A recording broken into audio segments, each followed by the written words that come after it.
Alors que Phil Collins souffre de problèmes de santé, à cause de problèmes de dos, il aurait du mal à se déplacer normalement et été aperçu dans un fauteuil roulant en octobre dernier, son ex-femme vient rajouter de l'huile sur le feu en attaquant ce dernier en justice pour récupérer la moitié du prix de la demeure conjugale, estimée à 40 millions de dollars.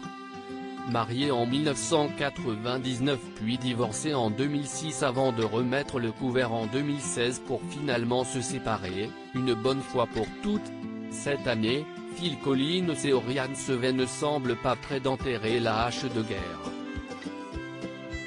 Et pour cause, après une rupture en août un peu chaotique, elle aurait rompu soudainement avec le chanteur par texto avant d'épouser dans la foulée son nouvel amant, un musicien d'une trentaine d'années. Oriane Seven avait fait couler beaucoup d'encre en s'installant, contre la volonté de Phil Collins, dans la maison du chanteur avec son nouveau mari en octobre dernier.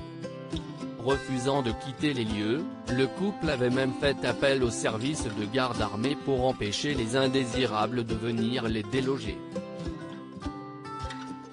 Finalement, les deux ex ont fini par trouver un accord, et Oriane Seven doit quitter les lieux avec son mari d'ici mi-janvier.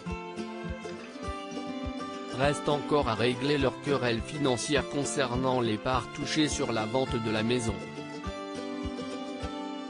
Belliqueuse, Oriane Seven n'hésite pas à attaquer son ex-mari sur des histoires faiblement reliées au partage des biens, comme par exemple l'hygiène corporelle de ce dernier.